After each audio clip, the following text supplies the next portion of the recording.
Again, thank you everyone for bearing with us. I'm Vicky Metcalf.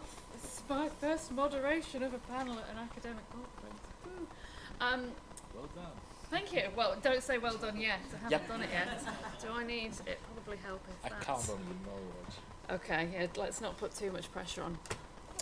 So welcome to our final panel session of the conference on precarious careers, policy, injustice and futures. We're going to rattle through as quickly as we can. I'm conscious we're just before lunch and we're running late. So let's crack on. So Kubra is going to start us off. Over to you. Thank you very much. Hello everyone, let me introduce myself first. I am Kubra Yenel, coming from Turkey, from the public university. I'm an assistant professor studying on the Department of Educational Administration. Today I'm going to talk about the reflection of career guidance in the school systems. I mean, in general, the organizational systems in the educational organizations, of course. The title of my study is Reconceptualizing Career Guidance Under Precarity. I will hold it in a critical policy perspective from educational systems. Firstly, I would like to say that in schools, under this insecurity, there is a transformational process. So the roles of all the participants of the schools are changing in this time. And in this study, I discuss how schools are increasingly expected to prepare their students and staff also, not only academically, but also for this unstable labor and, let's say, labor market and the uncertain future waiting for them. To start with the introduction part, I can say that in the recent years, schools have started to have a bigger role in this career guidance. They are expected to help the students to help their employability processes, career planning, and also their transition from school to work.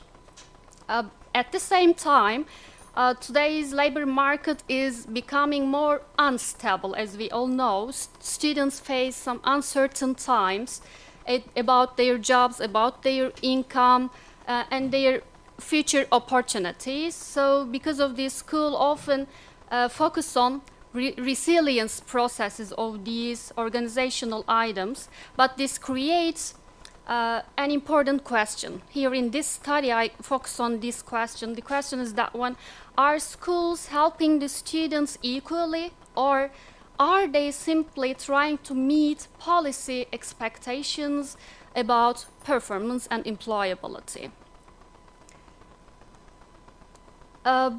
In the educational processes, when we take the precarity theme, it refers to unstable and insecure working and living conditions. The recent research shows that young people now experience longer and more complicated processes, the transition from school to work. As you all know from the OECD reports, the NEETs, I mean the young groups, neither in education nor in the employability, this group has a huge proportion, especially in my country, in Turkey, the proportion, the percentage is nearly 23%. I mean, these young 15 and 24 years old youngsters, they are not going on their education, nor they are employed, work anywhere. So this is a huge number. Turkey has the largest proportion, largest percentage among the EU countries. So it's a big problem in many countries, but in Turkey it is the most problematic part. So this transition process should be held very well. There are some policies focusing on this one, but this study focuses on that one in three parts. How are the schools affected in this process, in these insecure conditions? This means that schools need to support these young people, the students, more carefully and more fairly, of course. From an organizational perspective, Uh, of course, schools are organizations, educational organizations, and career guidance is not only about the individual counselors in these schools. It is also shaped by the school leadership styles, the funding of the schools, and staffing, institutional priorities. And the big role here is on the school principals or administrators of the schools. They have a major role in using these funds because there are limited funds given to the public schools. And how do they use for career guidance is so important. Of course, the main responsible person in the school is not the school principal, it is the school counselor, but they are directed by the school principals, so the big role is in the leadership styles. School counselors have a big role in that one because the limited numbers of school counselors, because of the limited time of them allocated for each student, each staff. So because of these constraints, it can be difficult for them to provide equal and comprehensive support for each student. And also today schools are really under pressure to produce measurable outcomes because the pressure on the school leaders is that one. What is your level? What is your degree in among the other schools? They focus more on the statistical numbers of the academic careers of the students instead of the subjective well-being of the students. The psychological parts of the students, which should be more important, maybe in the second choice of the schools. This is a problematic part. So they try to get higher degrees in their academics outcomes.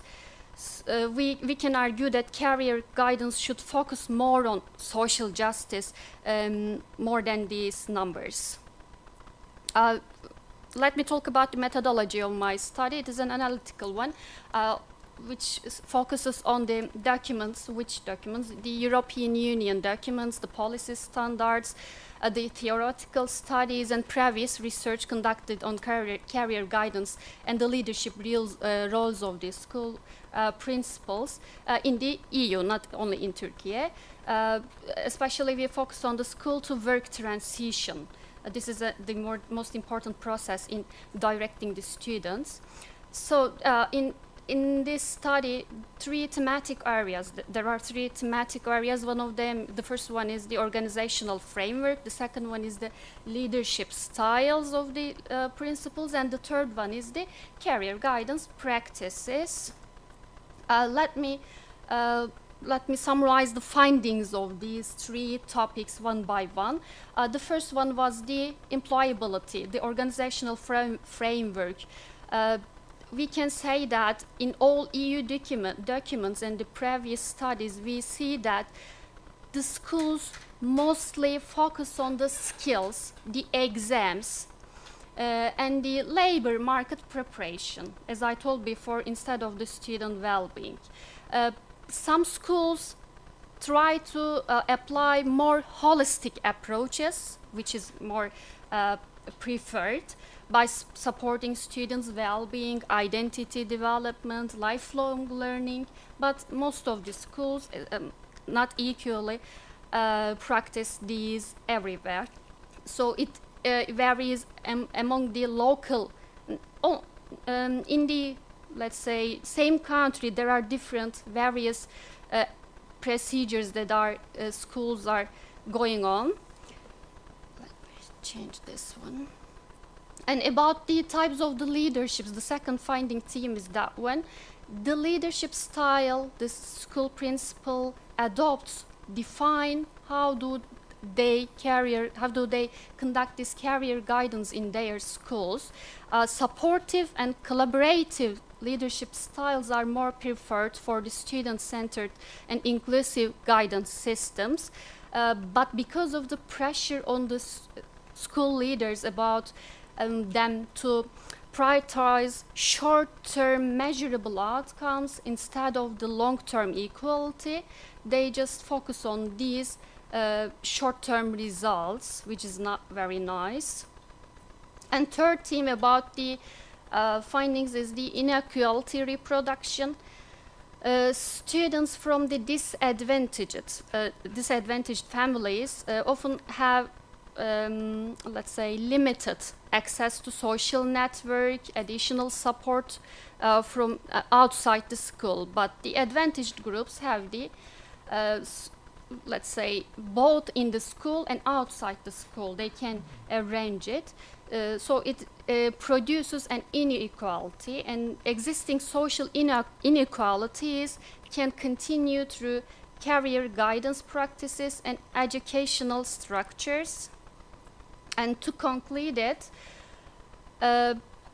we can say that career guidance should be reconsidered not only as an individual support service. Instead, it can also be an organizational and policy issue. Schools need more systematic regulations or reforms that can prioritize equality, inclusion, and long-term student development.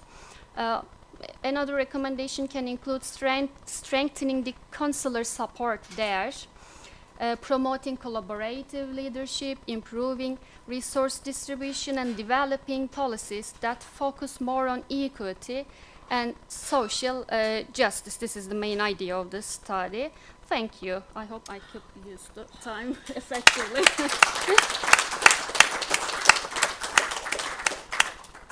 Like 80 seconds to go, so I have 80 more played. seconds. Brilliant.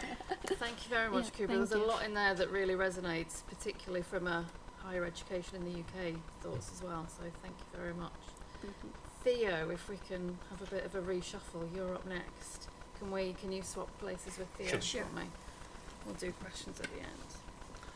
Hello, everyone. I'd like to start by thanking the organizers to inviting me here. So let me open my presentation, and should be somewhere. Up.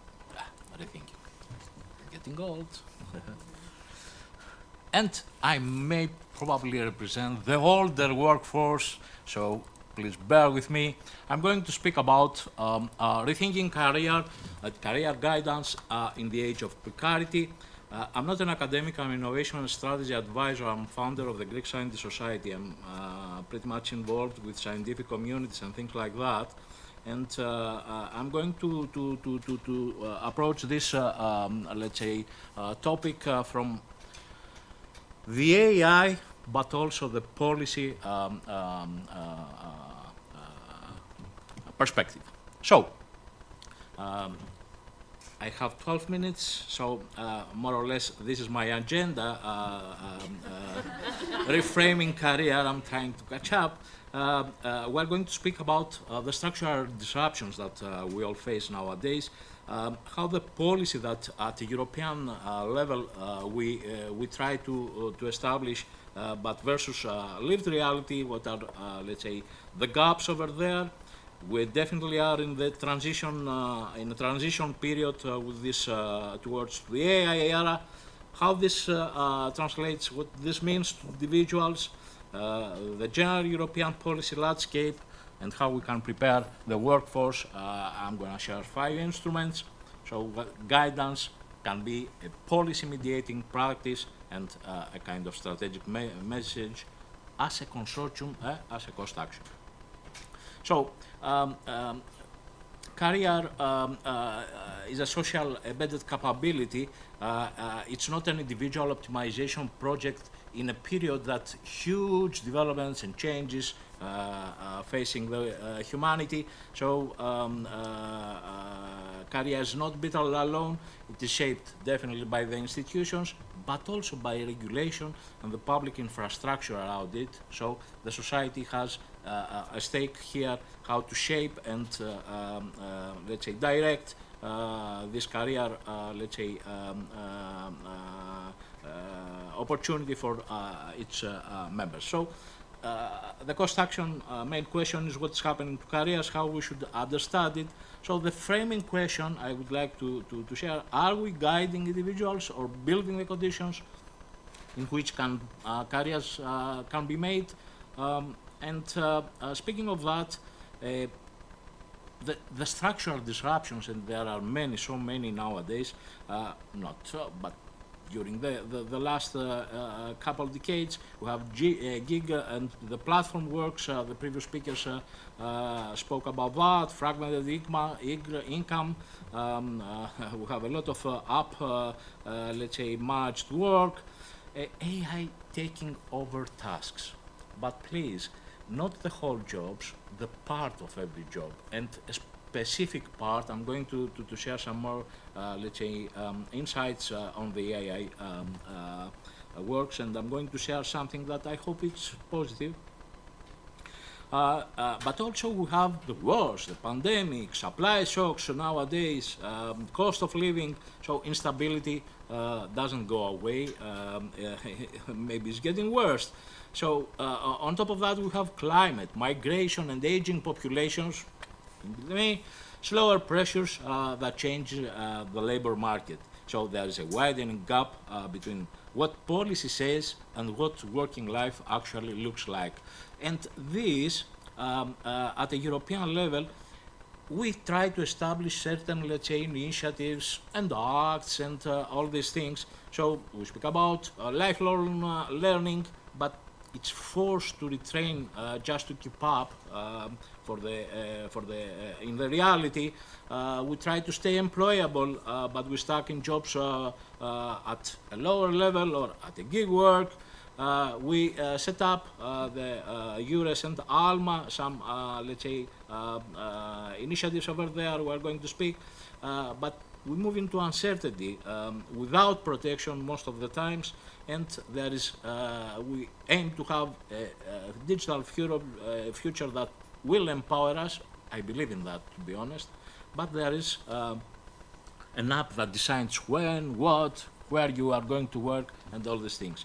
So we are in a very delicate position, and we have developed a certain number of let's say, initiatives at policy level. We have the Pillar of Social Rights 2017, something like 20 principles. We have certain, let's say, KPIs by 2030, 78 employment. You can see that I have limited time. We have the skills agenda, this 5-year plan to upskill and reskill. It's also the topic, as you better know. So we have 12 actions, training, lifelong learning, the Pact for Skills. We have the Year of Skills. This ended, but can, let's say, develop in future, let's say, initiatives. And we have the annual employment guidelines at European and national levels, addressing the AI at the workforce, the platform work, and the green and digital transitions. So, as Europe, maybe we say a lot about Europe, but we try to do some things how to preserve the works. But there is a huge gap over there. There is a core gap. So they all recognize this kind of shift, all right, okay? But the career guidance is still not built into the system. And this is the main issue. And this is, if you allow me, this is something that collectively, as an action, we may go there. It's patchy, underfunded, and treated as a side service. If we have the money, then there's no complete holistic approach, to my understanding. So we're stuck in between. We have the old way of thinking about careers is breaking down, and there is a new one, but nobody knows what is the shape of that. Huh? So the real question is, what would it take to close this gap while AI is reshaping the work?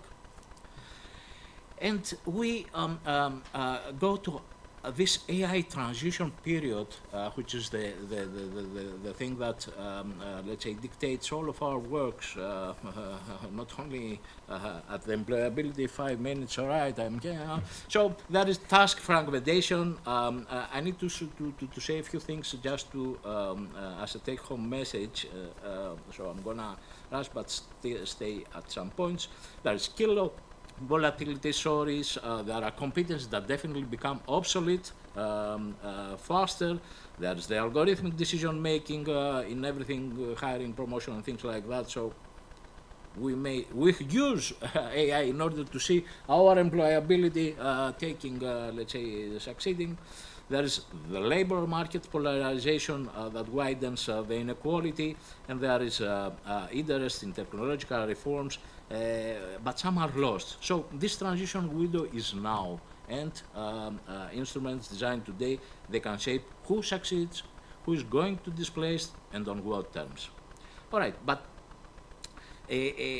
tasks, AI can, let's say, supplement or, let's say, the human work, not at the whole picture, but parts of every work, and especially the structured where something that is it's repeatable and things like that. So skills going stale faster than the people. So the apes do a lot of works, and there is a wider gap between high skill and middle skill work that distorts the picture.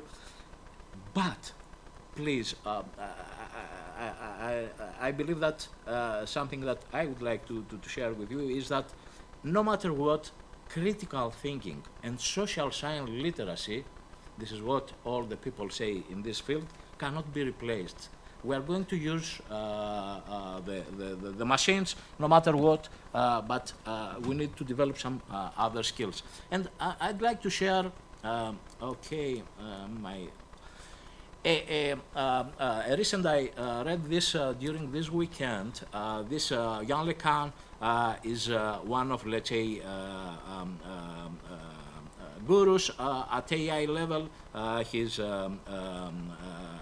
pointing that CEOs warn this AI doomerism somehow, but he's more optimistic. All CEOs warn of mass unemployment and existential risk, and the evangelists promise utopia. Everybody have different narratives. So people, and especially the youngsters, find it harder and sometimes feel that there's no bright future for the youngsters. And this guy says, don't listen to CEOs. This guy is Turing Award laureate, which is the Nobel Prize for IT, just in case you are not know of that. And the data so far, the young unemployment is down. Graduate hiring is up, at least to that moment. I don't know what's going to be in 5 years or something like that. So the AI labor collapse hasn't shown up so far, and hope to still keep like that. So critical thinking, social science literacy, as I said, is the some things that we should, let's say, build on that as a European framework supporting the workforce of the future.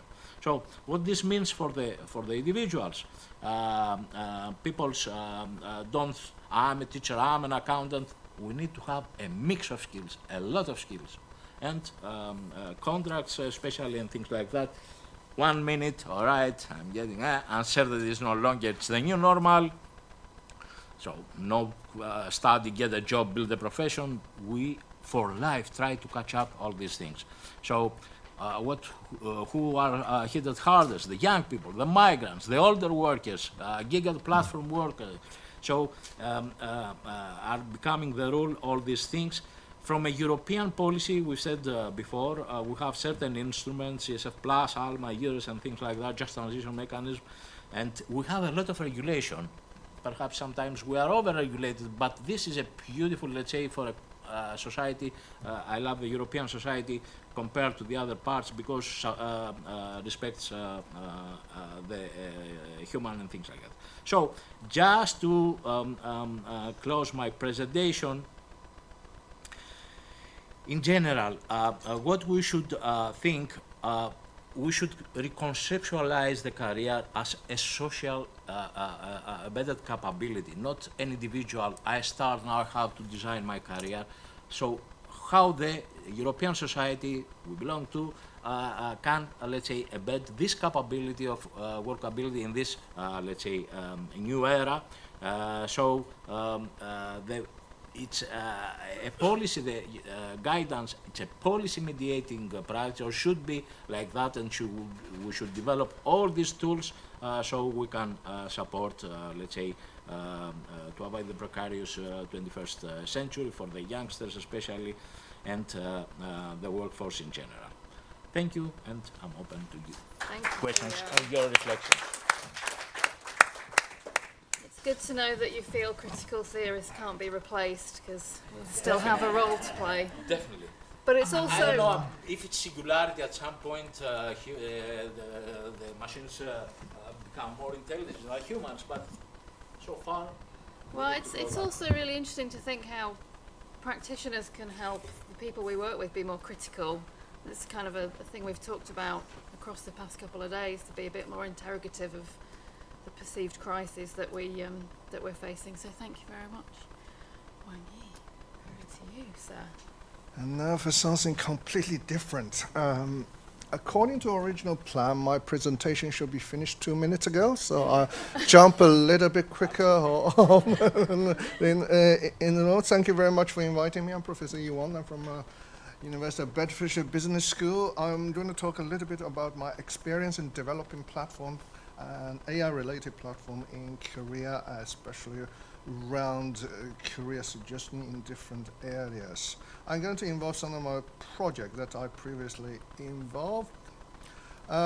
So I started early on 2006 as project manager for the US and UK e-defense project. This is a quite large project. It looked at coalition for pre-coalition, where they hire the soldiers till they go on a coalition, and also after they've done their work, or what kind of job, what kind of career they are going to. And there's a huge issue when soldiers are finished their work in the field, or done their duties, and when they come back they have failed to get a proper job because of the skill mismatch and so. So we developed a system for career guidance from that perspective, or a decision support system. Now, part of that system I further took to the JISC, or UK Higher Education for Research Administration Management. At that time, they were focused on developing the fourth industrial revolution, integrate that into education. Now, those of you who are from UK, I'm sure you suffered from a system called PURE, where you need to put everything. So I'm one of the devil to instigate part of that systems, and also inside some of the functions. So this was an output, or PURE was an output of some of the functions that we developed in the PURE ARMA system. And then we further looked at the career from fashion, where I worked with J.D. Williams when I worked with University of Manchester. And I think those who are from Manchester, you know the Alliance Business School, and the Alliance is named after the owner of the J.D. Williams. So he invested a lot in the fashion. So at that time, fashion industry has faced a lot of challenges regarding the jobs which are short-term based, or regarding a lot of uncertainty, a lot of risk, especially regarding labor in abroad. And we developed some system to look at how can we smooth that out based on my previous experience. And similar systems have also applied in World Maritime Organization, where we did a project around maritime sector. I don't know if you are familiar with the maritime sector. It's a very dynamic job, and very risky, in the sense that if you are in middle of Pacific Ocean, and if you somehow accidentally fall into this ocean, nobody will go follow you and pick you up. So that is unfortunately in the contract, and that make it very dangerous job in a sense. And a lot of workers on the ship are mostly from Southeast Asia, and the pay is going based on the currency. So there's a huge incentive on how can we recruit more people, create a more better working environment, to better career issue. Now, since 2016, I work a lot from. Oh, I sort of 1 minute. That was scary. Now, since 2016, I work a lot within agriculture. We had a Maria Career Rise project with France and Germany, as well as in UK. Look at how the agriculture sector, the career development over there. As you know, agriculture is seasonal. There's a lot of cyclic behavior, and these create a lot of hire and firing, which make it very difficult to have a long-lasting and stable work. So there's two projects on agriculture that I focus on, mostly on career development. The other is REMIT, which is Interreg on resource efficiency. How can we better allocate resource? How can we allocate human resource in that sense? And currently, I'm also work with a travel project with China, especially at this year. I'm spearheading 3 of Horizon Europe projects. Anybody who are interested in this topic, please welcome to talk to me, and hope we can work something on the proposal, especially on digital to outside school and communication, educational outcome, mental health. I think a lot of people are from mental health area, and as well as from educational area. That will be very useful. So just a little bit an overview of what is underlying the system that we talk about. I'm going to talk about similar terms as most of you have heard in previous presentation, but from a different angle. I'm going to talk about ontology. I'm going to talk about systems. I'm going to talk about dynamics, but from a different angle. So what we developed for this International Alliance project is how can we extract features from soldiers' behavior? So it's very easy to extract patterns of behavior, but we are looking at an additional layer of features. So if you've done some study in forecasting, you know there are trends such as stable, increasing, and decreasing. There are random factors, there are cyclic behaviors. So we want to separate this to look at what different features are there, and we look at what are the continuous behavior of the feature. Meanwhile, we look at the ontology of the job market as well as systems around the job market. So we try to extract and identify ontology that is consistent throughout academia and throughout the practice. And we fuse the process to classify which type of job might be feasible for specific tailor-made soldiers or specific tailor-made person. So it's a classification. So it's using, you call artificial intelligence, but at that time we're talking about machine learning using the not large language model, but more neural network based or the deep learning based identification. So this is a foundation for most of the system that we talk about. And the similar structure is used now in HAFKI, in the ARMAS project, where we look at researchers. Each researchers or each, thank you, have their own data of publication of the project. And we use what we call a bus to gather each of these researchers' data and information, and then we run all the way through into a cloud where they look at which data fit to which category or classes. So we know, so we can use that as a base to look at how does this career progression for individual researchers, or especially those early career researchers, to deal with a different angle and different metrics. And similar system have been tried to use in maritime as well as agriculture, but we find a lot of gaps and a lot of issues that we try to fill. No system is a perfect system. That's what we try to deal with. So in the beginning, we find that although we can use AI to deal with most of issue from surface, but there is no clear framework that really says these 3 framework can really solve all the problem or give a guidance to some better solution. There are so many different frameworks. Although a lot of them talk about similar items, but they are not really consistent in the sense that everyone have something, everything have something unique. And Why is that? Well, because there are a lot of different systems. You have legal system, you have social system, you have human system. They all talk a little bit about career, but they are not really research based on career focus. So there's a disparity between different systems. So it requires some kind of method to join all these together. Third is naturally the algorithmic governance, especially around 2010 and issues. They are not very strong. There are a lot of issues regarding algorithmic controls, especially regarding the prediction and also the what to include, what not to include. And there are also issues regarding ethics, which come a little bit later, but it's something to be discussed. But the biggest problem is when you look at career, you have a system to deal with a career, but you do not think about longitudinal behavior. In other words, you do not think about how does a law behave, how does family be affected, how does that prolong to this person from youth and early career worker till when they become family, how does that affect their children? We find that there's a lot of cultural and longitudinal thing that is missing. And I'm not saying we are going to provide some kind of answer to this, but we think we can work a solution towards that direction to provide a better decision support system.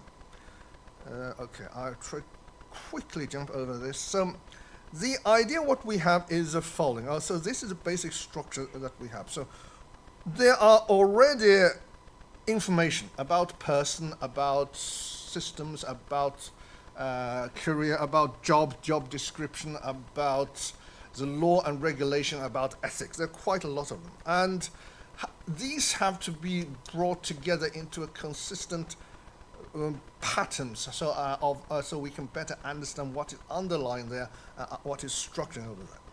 And these patterns can be linked with experts' behavior to create system diagram or causal diagram, if you're familiar with system dynamics. And we also need to bring experts from different areas to validate and check whether these makes sense or whether there's any additional. So, in other words, as we've seen in some of the researchers in some of the presentations, it's a mixed qualitative and quantitative method. So it's a mixture. It's not just pure algorithm, pure AI. It's a mixture of development in order to do so. So, in other words, we have different systems. Look at the dynamics, how they link together to make a close abstract to reality. And then we can use some form of simulation to forecast what would happen in the future. Okay, so how that would happen and how to deal with taking a snapshot of features. It doesn't have to be right snapshot, but if you have enough snapshot, there might be something that give you or some knowledge that can be provided to give you an idea to this feature. Yes. Okay. Just quickly. Sorry, this is very marginal information. I'm more than happy to talk to you. I have even part of the system that we develop in my computer. If you're interested in that, I can also do a demo. But to conclude, career are always there's always precarity in career, and with the digitization, it makes life even more difficult and even increase more risk. AI and platform are, well, AI create sometimes stable, but most of it will create a more dynamic environment. The more algorithm you use, the more likely there will be precarity in the sense that you try to do a matching and system. So pure system is not good enough to deal with the reducing risk. So they need a combination of human and computer together. And also we need to understand the system better. And this we can use system thinking, system dynamics to look at what are the likelihood of risk, or that risk will take place, or what are the extreme situation if we put it at a very high level. It's very difficult to try to in real life extreme to cause an extreme situation, but on a good enough simulator that will work. And whenever you govern, you have to coordinate, you have to use proper system in place. And again, the way I look at systems and system thinking is that it should reduce precarity and also support sustainable careers. Thank you very much. And these are the references. Wow, that was different. We've come a long way from the prospects planner, that's for sure. Right. Thank you. Sorry, it's my turn now. She says. Right. So different again now, I'm afraid, although possibly slightly more familiar for some of us. So I am currently a PhD candidate at the University of Huddersfield in the UK, and I have been a practitioner within higher education careers. And I am going to explain a little bit about where my research has come from, but I wanted to just kind of flag that I'm a big fan of this concept of market making, the Tony Watts idea. And for the longest time, I loved my job because I have to be careful how I use the word influence, but I loved the fact that I could work with students, with young people, and be a positive influence in their lives going into a career that they find fulfillment in. So I really kind of subscribe to the idea of how we can market make from the ground upwards. But as I said, I worked for 10 years in career service at a management school at Lancaster University. I specialised working with marketing students. And as much as I got huge amounts of fulfillment of seeing them celebrate and be happy and go off and excel in their careers in marketing, it became increasingly uncomfortable that basically I was sending students off to sell us more shit we don't need. That was basically my role in life, was, very much being part of that kind of consumer economy.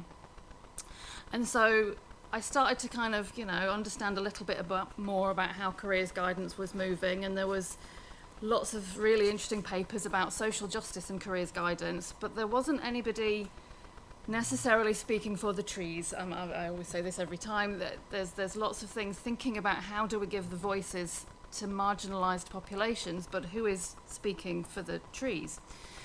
So I landed in research. I left my job to start my PhD, and I landed at a point where very conveniently the idea of critical theory was being applied to careers and careers guidance.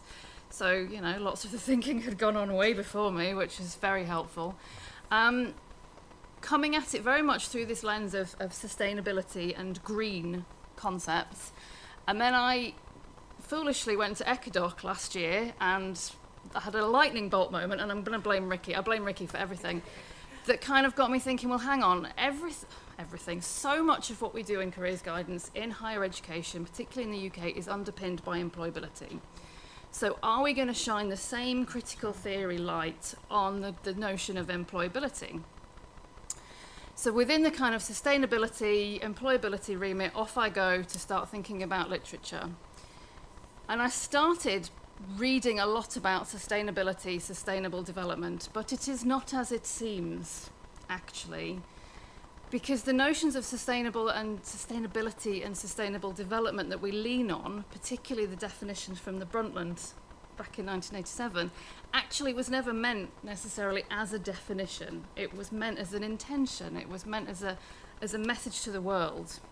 It's been critiqued quite significantly for being too ambiguous. It doesn't actually define really what we mean by environmental protection and economic growth, and how do those two things relate to one another. It doesn't recognise that there are so many permutations, but we've never really kind of come up with different demarcations, and we don't really know what successful development even is. And everything, thinking about kind of Ricky's session yesterday, everything is coming at it from a very Western, northern perspective. And so basically the calls for sustainability that we lean on, that we look for, are very much embedded in those capitalist processes and narratives that we are here to challenge effectively. So I then plop sustainability into this big critical theory lens, which is where I then fell upon eco-criticism. Now this is a real branch of critical theory, I'm not making it up, I don't know whether anyone's come across it before, but essentially what eco-criticism is trying to help us see is that environmental crisis isn't just a scientific or technical problem.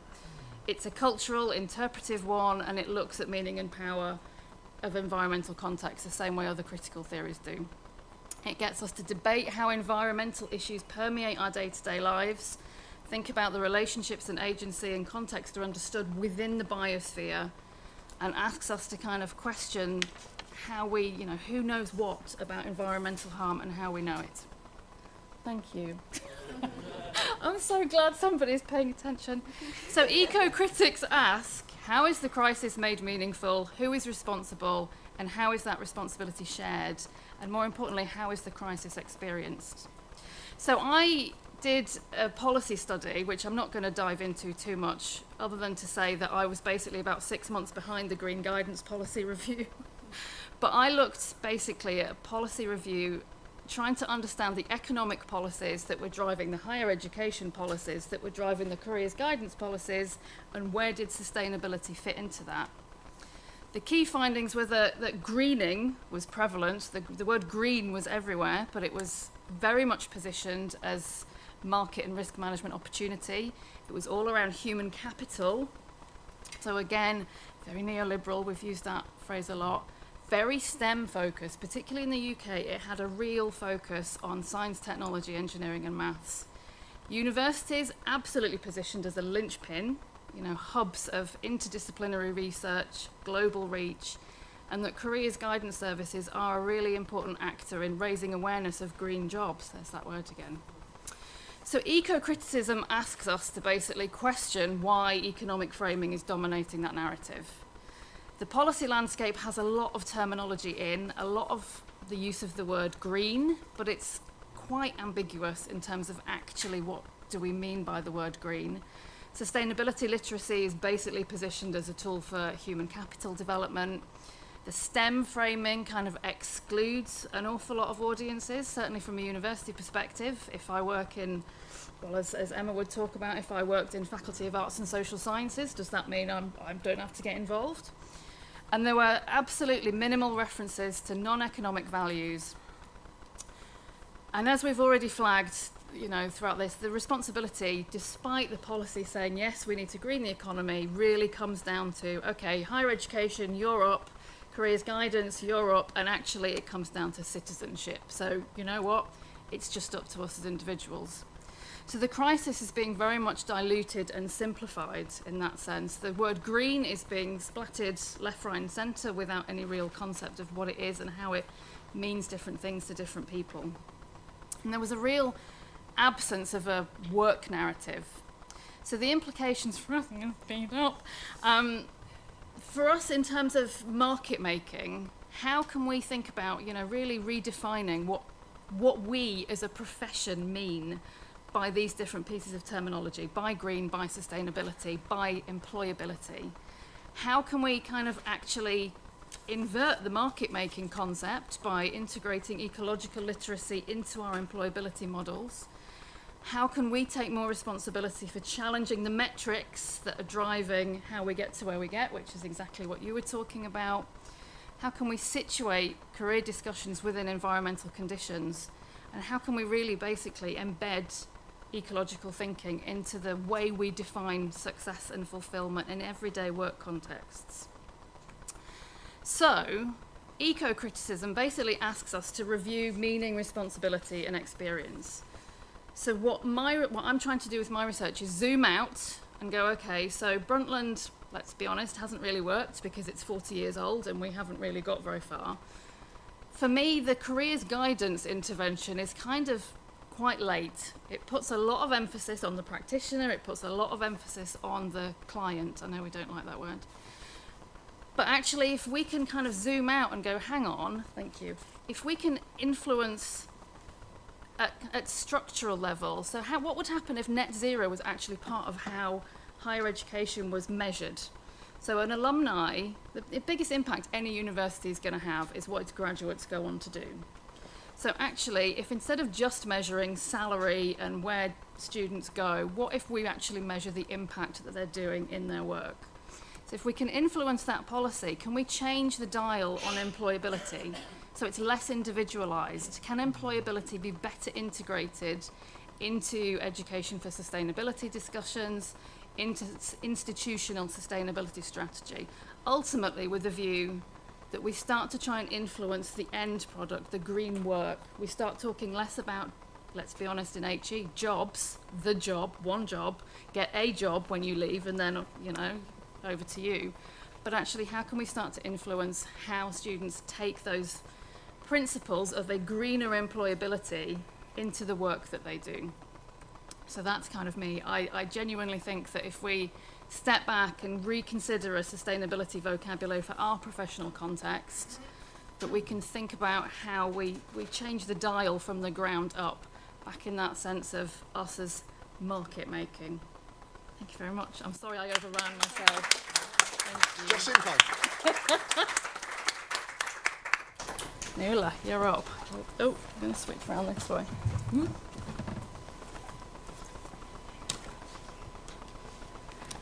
There's so many common strands now that I was trying to kind of bring in everything that we've been learning, and then, yeah, my head's just going to explode. Okay. So, Nuala. No idea where mine is. Do you know where you are? There I am. You got it? Okay. I don't know what this means, but I'll just click it. Okay. You good? Yeah, good, thanks. Hi everyone. I am very aware that I'm between you and lunch, so I will do my best to keep time. So I'm going to talk about disentangling guidance from conditionality, mainly in public employment services. So just to kind of situate myself, I'm a work and organisational psychologist. I've always been very interested in career and why career is not accessible to everyone. And that kind of frustration, or as Mesereau would say, that disorientating dilemma, and it's always been there in me for a long time. So I worked in a community-based job centre with a very disadvantaged community of North Dublin. It was state-funded to deliver services, so we had to do as they told us. But our ethos and mission was about raising aspirations, realising potential, and supporting people to live a life or a future that was free from poverty. But we were always very aware of those kind of tensions that between the PES function and what we were being asked to do from a public employment service perspective, and a kind of more holistic guidance approach, which the practitioners were trained to do and trained to deliver. And the complexity of the, I'll say the word clients, but the clients coming into the service, the multitude of challenges they'd experienced, and just the experience of being unemployed in itself and the weight that often, bore on them. So trying to disentangle some of that. I now work in a Department of Adult and Community Education, DACE, and we're very much, we train adult guidance counsellors to work in many of these services, but also in prisons and in other services where people have experienced challenges to their labour market participation. So we're very kind of aware of the role of supportive relationships and supportive environments in order to be able to support people around their self-efficacy and the confidence to take action in the future. And the kind of relational side of guidance, and the key that we know that the guidance practitioner and their relationship with the client is often the most effective ingredient in a guidance process. So very much framing what we do. I'm not going to go through this slide, but just to say, as a psychologist, I'm very interested in the well-being of the unemployed and the kind of negative impact that unemployment has on our well-being, and that the knock-on effects of that on regaining employment in the future. So it's a slide you can have a look at yourselves in the future. But as part of that, I was also very interested in the policy space. So interested in how policy shapes practice in public employment services. And in the literature, we often see this kind of dual policy approaches: work-first activation and human capital development. So the work-first activation, very much about a rapid return to employment. It's often connected to conditionality. So it's, if you don't participate in the way that the policy is saying, your benefits will be affected. And that works quite well for people who are short-term unemployed. Because they have good skills, they want to get back into work as quickly as possible. The human capital development model then is more about skills and upskilling, but basically to fulfill the needs of the labour market. Again, the skill shortages, we need to upskill. So we were very interested in looking at, okay, our model of guidance doesn't fit into either of those policy spaces. So let's have a think about alternative approaches. So we were kind of building on the work of Colin Lindsay in the UK and others. We thought about what we try to do in our work, and it is about helping people to flourish, to improve their well-being, and to see how work fits with their lives and the complexity of their lives. So that was one model we came up with, and then the next model, which is probably a step too far for any public employment services, is think about life first. So work might be an aspect of your life, but maybe not right now. That there are many other things in our life that we want to do or we need support around, and work may form part of that. So we had a look at the type of guidance that could happen in each of those models. As you can imagine, in the work first model, it's very much the kind of person-environment fit, a job matching type approach. It's really only for people who are on a job seeker's payment, so it's not accessible to everybody. The human capital development model, a bit better, but again, very much person-environment fit. This is the shortage in the labour market. Do you have the skills or the potential to upskill in those areas to meet that need? So fulfilling the needs of the labour market. The work-life balance model then is more about being available to everybody. So public employment service should be available to everybody who wants to get support around their career. So this is focusing more on an understanding of the self and an understanding of the context that the person is coming from, longer term outcomes, and more about sustainable employment into the future. And then the Life First model should be widespread availability, recognizes intersectionality, thinks about the self, the context, and a belief in transformation. So this idea of reflecting on ambitions, interests, aspirations for my life more broadly. So we try to kind of detail out what guidance would look like in each of those, and they each lead to a different type of employability. So from kind of functional, market-focused employability through to a more empowering employability, and that the person is agenic in that process. So just we settled on the flourishing work-life balance approach because we thought it was probably more palatable in the public employment services if we're trying to change policy approaches. So the central focus there is on promoting health and a flourishing life, and this idea of kind of relationships of mutual support. So practitioners, that's what they do. They create these relationships with their clients. It's very much about a mutual process, working through, a guidance process, and this idea of relational employability providers. Recognizing that if I can help you in one aspect of your life, maybe I can also help you with employment further down the road, or employment becomes more realistic further down the road. I'm not going to go through this slide, but just to say that it's very much informed by Mesereau, by this sense of agency through increased awareness, that our aim is to affect social change, and also to allow everyone to participate more fully and freely in the world. We've also drawn on Sen's capability approach, so this idea that if we can organise our public employment services and that the level and quality of guidance that's offered there becomes a positive conversion factor. So that enables people real freedom in their choice of employment or their choice of education, and that in turn then affects the effective functionings, which would be the type of education or the career that the person wishes to pursue. So trying to conceptualize it more from that perspective. And then we tried to land it in terms of operationally, how could that work? So we developed the MEG, which is the Model of Enabling Employment Guidance, and this came from practitioners. So we went out across the country in Ireland and we spoke to guidance practitioners who are working in public employment services or related services, to ask them, what do they do in practice? What are the really effective things that work? But we also spoke to clients and to other stakeholders in those, of those kind of community settings, to ask them about what was working. So this is the model that emerged. And if we start up here in the kind of pink create, so we try to say, well, this is the starting point. But clients could go in and out of this model. It depends. But you have to start at that point of creating. How can I help? What kind of a space or service can I create that is, a trusting service where a relationship can be built? And then after that, it's about listening. So tell me about yourself.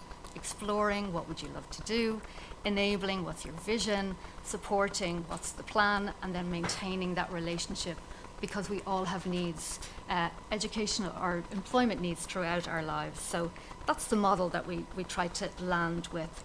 And actually, in terms of policy impact, many of those services have had to bid for their contracts and have used this model in those bids to say, well, this is how we organize our practice, this is what we do. And that has been very helpful to help them, I suppose, articulate some of the work that they do. Borrowing from my colleague Mary Murphy, who talks about the high road and the low road in terms of labour market activation. Activation is really there to motivate unemployed people to get work. That's ultimately what it's there for. If we take a high road, it's about being supportive, taking the client's rhythm, their situation, their personal choices into consideration, and using a more collaborative and relationally based approach to support people then into work. And that's informed by kind of some of the psychological theories like self-determination theory and the psychology of working theory. If we take a low road, it's controlling and highly prescriptive, and it's more about the administrative function of doing your CV and going for job interviews. So we have a choice, I think, in terms of labour market policy, in terms of how we want to support people into work. Very quickly, I think, am I okay? 2 minutes, okay. So using a guidance mindset, and I suppose the guidance mindset is one that advocates for practices that promote social inclusion, self-awareness and growth. They're person-centred, strength-based, holistic approaches to employability and sustainable access to careers. And that's what we train our guidance practitioners to do.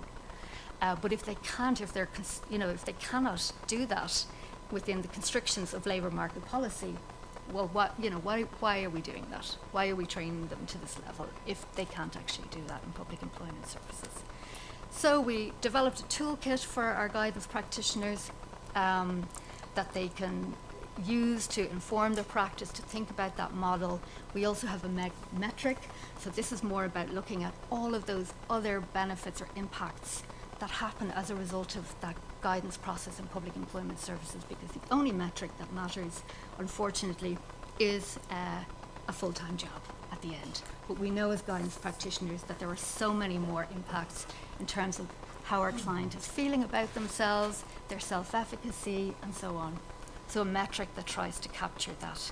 Where to from here, and this is, I suppose, very much trying to be more critical in terms of how we use this, that we should challenge the dominant labour market policy approaches to try and move towards more inclusive models if we really want to help unemployed people.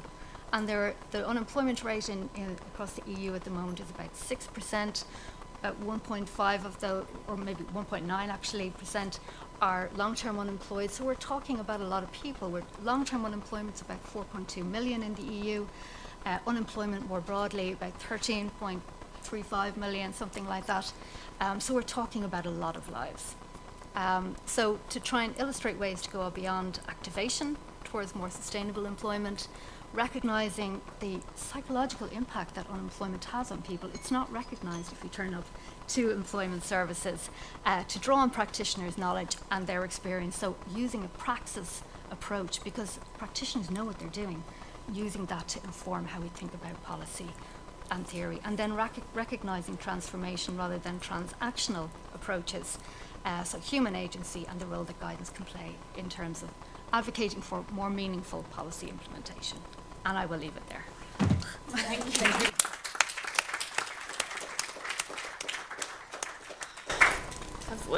Have we got 5 minutes for questions?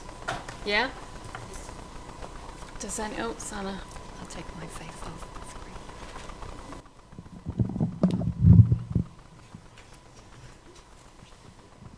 great. Hi, thanks. Yeah, it was great.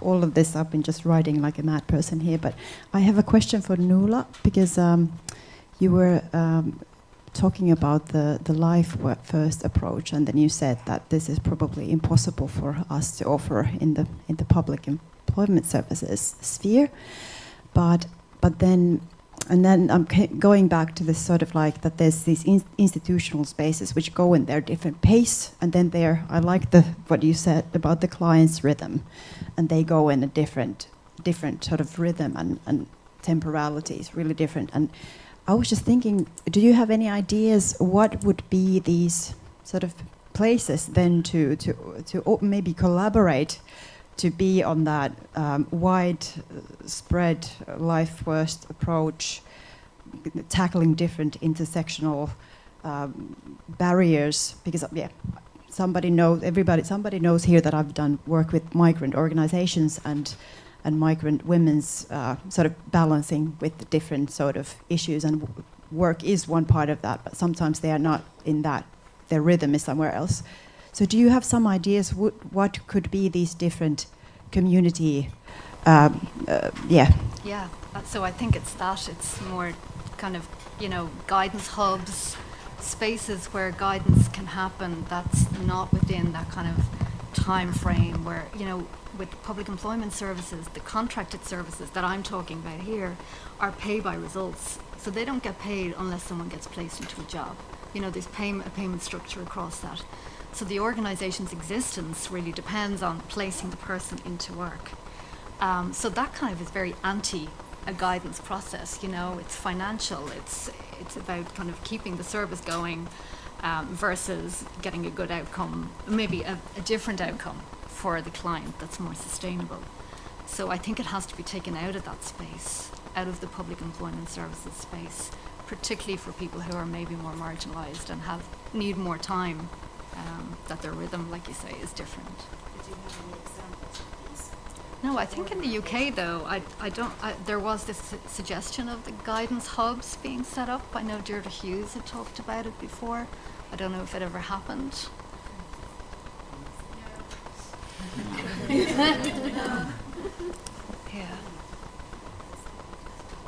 Yeah, in Ireland it happens in education services, but not every person wants to go to an education service because they maybe fear that they're going to be put on a course that they don't really want to do.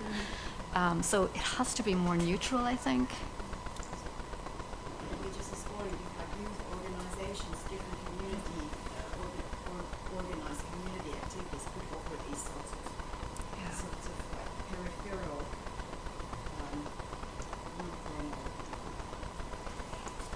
not guidance, but pre-guidance or all sorts of spaces. Any other questions, or is everyone desperate for lunch?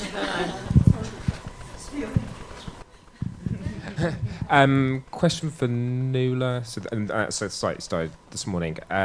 So, how bad is being unemployed? I'm convinced by that general story.